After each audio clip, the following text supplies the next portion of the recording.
Hey everyone, this is Adrian from my channel Random Drop. If you like our content, make sure to subscribe. We're more than halfway to 1,000 subscribers. From there, this channel's quality and content can grow quite significantly, and I hope that you stick around. But anyway, let's get back to the video.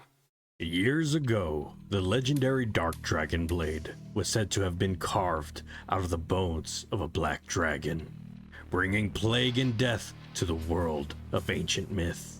It has been sealed away by those of the dragon lineage since the dawn of history, withholding its incredible capacity for evil, powered by the souls of the vanquished black dragons. Legends say that if the seal on the blade were to be broken, it would gather the hatred and evil of mankind, transforming its wielder into the devil incarnate. But not even its protectors know its true power. A dragon sword, wielded by the dragon lineage protectors, was used in the past to slay the black dragons and handed down from generation to generation. Now in the hands of the Hayabusa ninja clan, wielded by the young ninja Ryu Hayabusa. We open with Ryu infiltrating the Shadow Clan ninja fortress, atop of a mountain overlooking the Hayabusa village. There he fights off the Shadow Clan ninja and tests his ninja abilities. At the top of the mountain, he faces off against their leader, Mirai, Ryu's uncle and ex-Hayabusa clansman. Years ago, events occurred that caused Mirai to leave his clan and form the Shadow Clan. In the middle of their fight, the two pause and pay respects to each other. The uncle and nephew sit down and talk. Mirai notices that Ryu is carrying the sacred dragon blade and asks if his father's still away in the sacred wilderness. Ryu confirms his assumptions and says he was left with the sword while his father continues his training, never satisfied with the power he wields. Mirai tells his nephew that someday he will come to understand the pursuit of power, starting with his training here at the Shadow Clan. Mirai then asks if the Dark Dragon Blade is under his protection as well. Ryu pauses and firmly says that it is under the protection of his father's clan in the village. Mirai says that it's a shame such a weapon would go to waste, its power untouched. But he is no longer part of the clan, so it is not his concern. As the two talk, a Shadow Clan kunoichi bursts into the room. Her name is Ayane, and is Mirai's personal spy. She informs the two of them that the Hayabusa village is under attack. Ryu rushes off to his burning village, with Ayane shadowing from afar, sending him messages and tips via kunai. At his village, Ryu finds nondescript samurai trespassing, many of his fellow clansmen already dead. After fending off the strangers, Ryu finds Ayane further in, barely holding consciousness. She mentions a dark samurai clad in black armor, and she begs for Ryu not to attempt to fight him. Ryu takes her bow and continues to hunt down the infiltrators, eventually making it to the Dark Dragon Blade's location.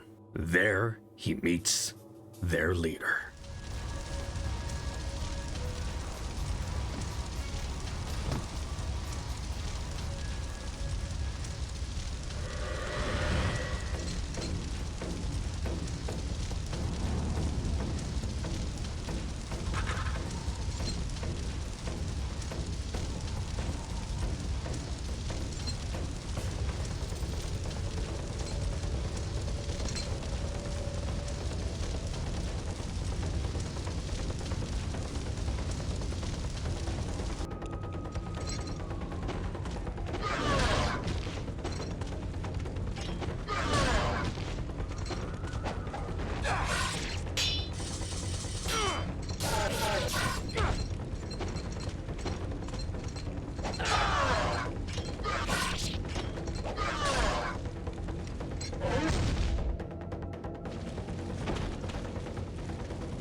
We cut to some time later. Ryu prepares himself for the journey ahead, and Mirai mentions that his spies uncovered the reason for the attack. The dark samurai that burned down his village is known as Doku, Lord of the Greater Fiends of the Vigor Empire. It appears as though the Vigor Empire seeks the power of the Dark Dragon Blade. The Holy Vigor Empire is a dictatorship shrouded in secrecy. Outsiders are not welcome, giving very few ways to enter the country. But with Ayane's help, Ryu is able to stow away on an airship that routes to the capital city of Tyron. But Ryu's found out, and the Vigor military try to attack his ship. After he defeats their leader, the resulting explosion from the battle takes down the airship.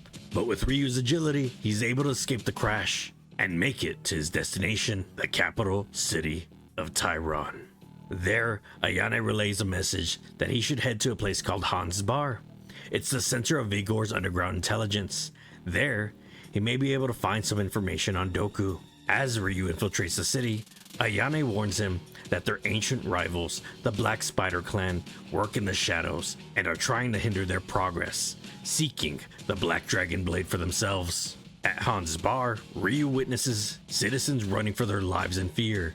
Inside, a large monstrosity is causing a disturbance, but it's quickly taken out by a blonde woman wielding a giant hammer. Her name is Rachel, hunter and slayer of fiends. Ryu assumes the monster she just killed is a fiend. She confirms his suspicion and comments that it's a wonder they ever used to be human. Ryu's confused, but Rachel mentions anyone with cursed blood is susceptible in being transformed into a fiend.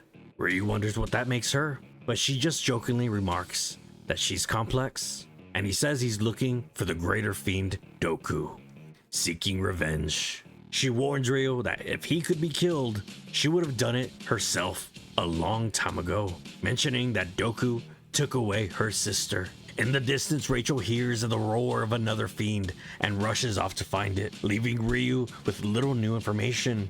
With Ayane's suggestion, Ryu heads to the city's monastery for clues.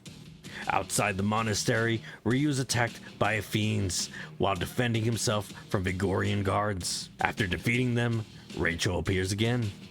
She wonders what exactly Ryu is, as he is much more powerful than a regular human. Ryu proudly claims his strength comes from training, not some curse in his blood. But Rachel doubts that, confiding that she once thought the same thing, until she saw what her pure blood was capable of. She saw her twin sister cursed and twisted into a greater fiend. Doku led her sister down the path of evil. Now she is destined to live forever, a slave to the forces of evil. The only way to release them is death, the very reason Rachel became a hunter, to kill Alma. Rachel then mentions something underneath the monastery, but the two of them are attacked by a fiend.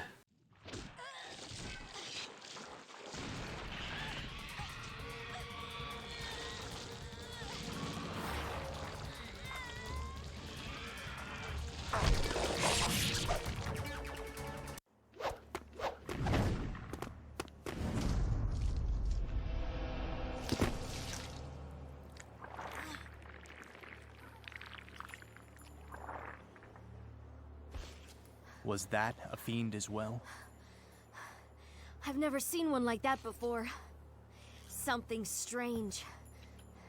So many of them.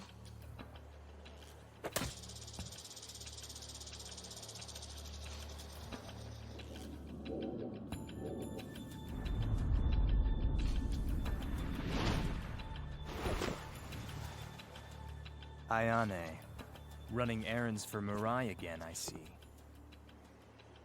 The boldness of the fiends is the work of the Dark Dragon.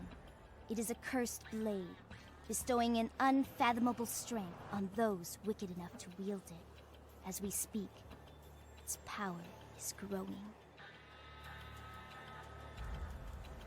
That would explain the stirring in my blood. Blood. It dominates all humankind, assisted by the power of the fiends. Ayane, take care of Rachel. Understood. Ryu, I've heard there is a hidden path under the monastery that leads to the Emperor's palace. Doku will also be there.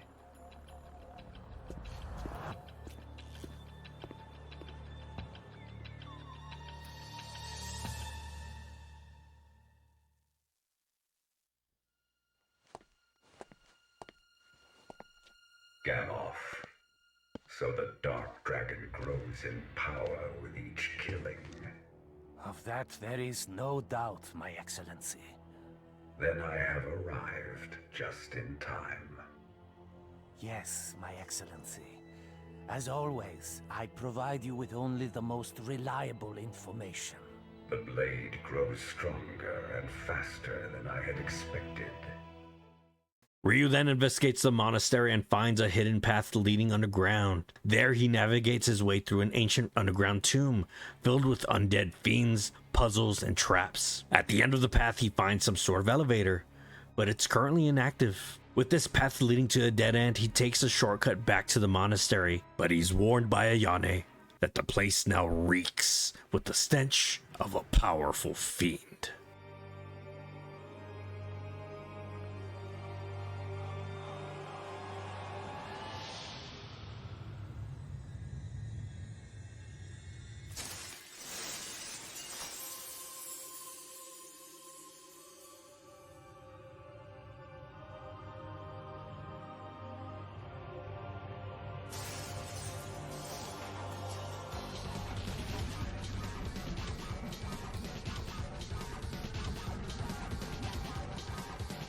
Ryu defeats the Greater Fiend, but in a last-ditch effort, the Fiend shoots a wave of energy into the sky, destroying the surrounding area. But before it can make its escape, Rachel arrives to give the finishing blow, but is stunned in place as she stares into her sister's eyes. Meanwhile, the Fiend dissolves and makes its escape.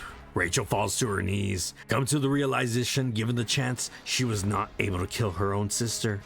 Outside the monastery, sirens begin to go off, claiming that Tyron has come under attack.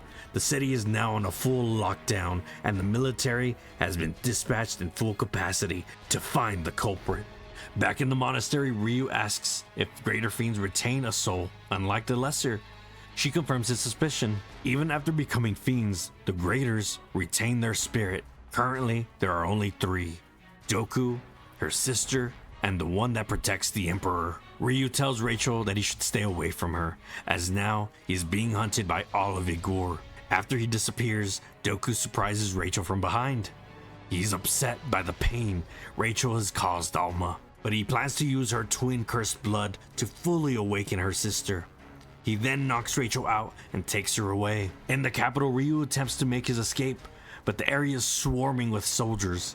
In order to disorganize the army, he infiltrates their military base and destroys their communications tower. Afterwards, he escapes the military base via hijacked train. Ayane then leads Ryu down a path through the underground aqueducts, leading to the moat just outside of the Imperial Palace. The explosion from the battle with Alma created a fissure, filling the underground of the palace with water. Ryu goes into the fissure, leading back to the once inactive elevator. At the top of the elevator, Doku awaits with Rachel. Ryu defeats the Greater Fiend and demands to know where the Dark Dragon Blade is. He says it's in the hands of the Vigor Emperor, Ryu's true master, as those of the dragon lineage are not so different from fiends, as they both draw their blood from the same ancient deities. Unwilling to be defeated, Doku explodes into a brilliant light and disappears, taunting Rachel and promising to bring about the awakening as he leaves. Rachel chases down after Doku and disappears as well. Ryu then continues forward, but is again blocked from getting closer to the Imperial Palace. But he does find a body of a black spider clansman. The clansman deduced that by collecting 3 tablets and placing them in the center of Tyron, the path will open to the Zarkin district, where the Emperor and his fiends reside. While Ryu makes his way, Ayane spies on 2 individuals speaking about the Dark Dragon Blade. Now that it's free of its seal, it is gradually absorbing the chaos of the battlefield, becoming a truly evil blade.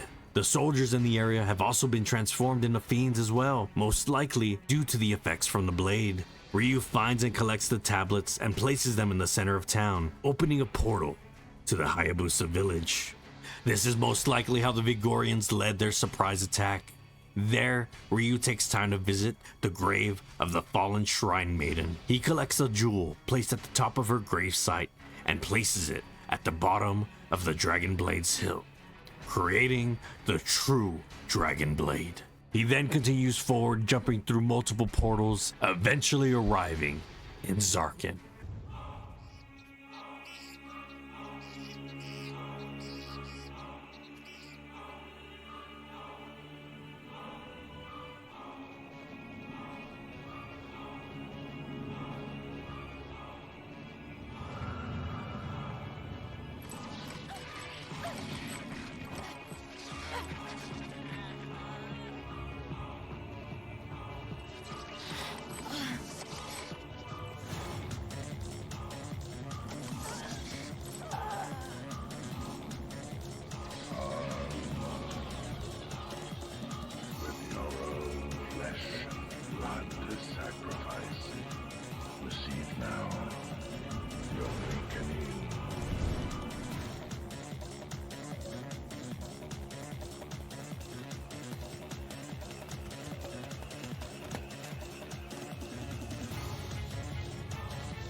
Time of the awakening is truly at hand.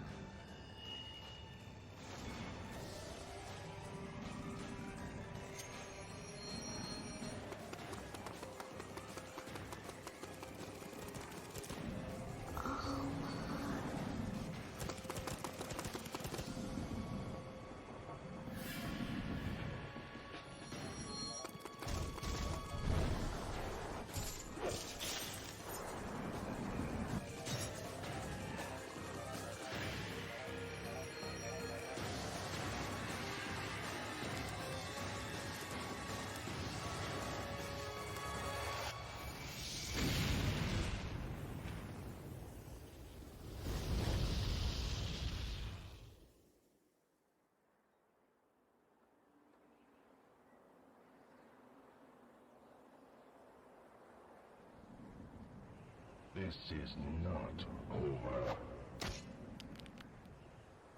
Ryu gives chase after Doku deep into the ruins of Zarkin.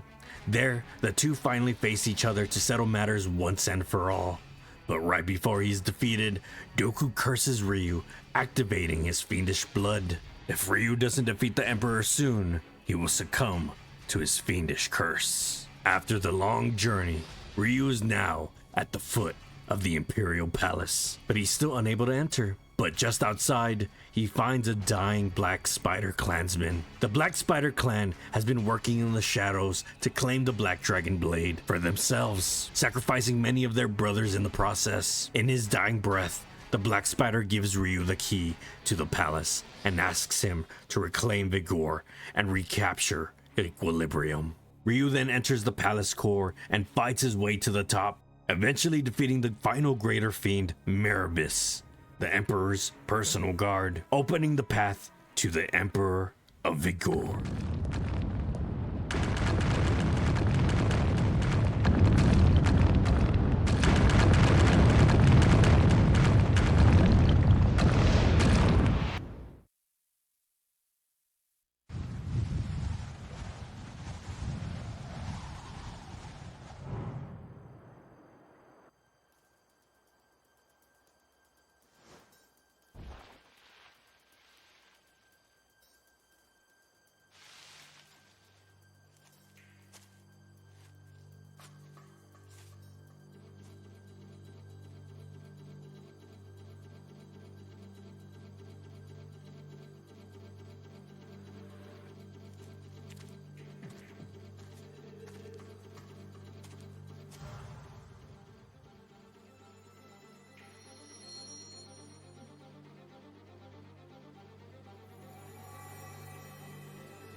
After the Emperor is defeated, Ryu quickly climbs up the cavern and collects the Black Dragon Blade. Once collected, he races to escape the cavern before it collapses, saved by Rachel, who grapples them to safety.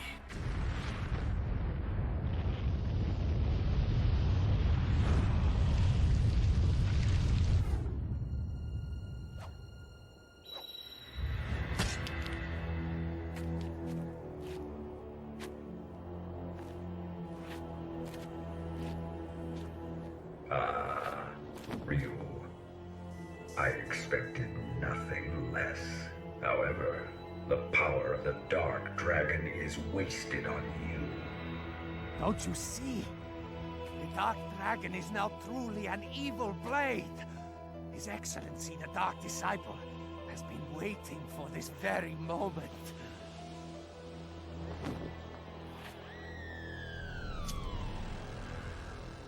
You've done well, Gamoth. Huh?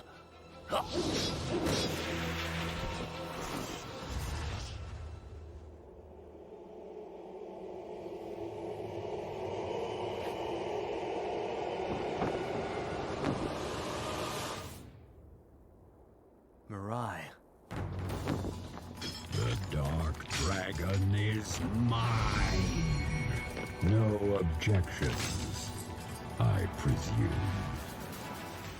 Mirai manipulated events to have the Dark Dragon Blade stolen by the Vigor Empire, tipping them off to its location, planning to take it for himself once it's collected enough power, luring his nephew away during the attack to his Shadow Clan base with the promise of training. But even with all his borrowed strength, Mirai is no match for the Dragon Ninja.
It's over.